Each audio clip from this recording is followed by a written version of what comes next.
It's incredible to think, when we collect this footage, we're some of the first people laying eyes on these incredible Mesophotic reefs. People are always quite amazed when they first see these habitats. They're quite shocked that they occur here in South Australia. They look a lot more like a tropical reef than a temperate reef. My name's Dan Easton. I'm a marine scientist. I work for the Department for Environment and Water in the marine science team. A mesophotic reef is a reef that occurs in the mesophotic zone. So mesophotic is actually two words. Meso, which means middle, and photic, which means light. A mesophotic reef occurs in this area from 30 to 150 metres. And they're also called the twilight zones because it's where light fades and darkness begins. Photosynthesising organisms or photosynthesising plants like algae and seagrass can't really survive in these sort of areas, generally speaking.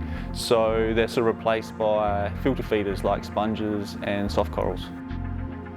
The main thing that we're finding in these reefs is the really rich biodiversity. And also some of the fish life is quite special and unique too.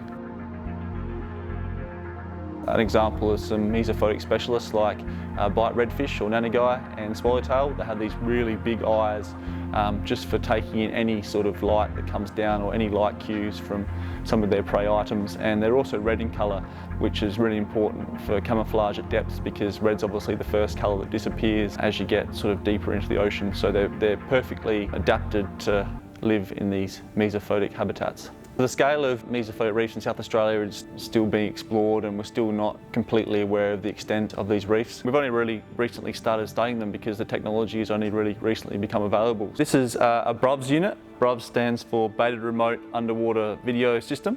Essentially it's a really useful tool for monitoring marine creatures. So what we have is two GoPros on a steel metal frame with a bait basket at the front. The frame is lowered to the sea floor and records all the fish that are attracted to the bait and any that might be naturally passing by. BRUVs are a really useful tool for studying marine life because they're low impact and they're non-extractive.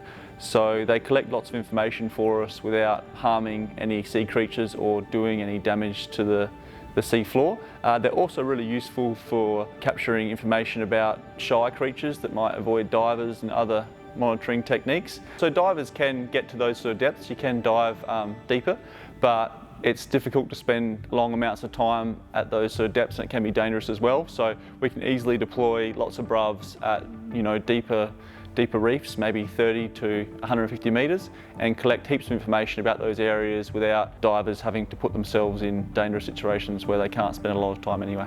Mesophotic reefs are really important because generally fish species are quite sensitive to temperatures, and for example this is why you might see different fish in South Australia compared to Queensland. Fish have a certain temperature range that they like and they can survive in. As our climate warms, our oceans will warm as well, and the nearshore coastal environments will be the first to be affected. So these deeper mesophotic reefs are real refuge areas. They're colder and the temperatures are more stable, so some of these creatures that may live in these coastal areas that are warming will be able to move to these deeper mesophotic reefs and possibly survive there.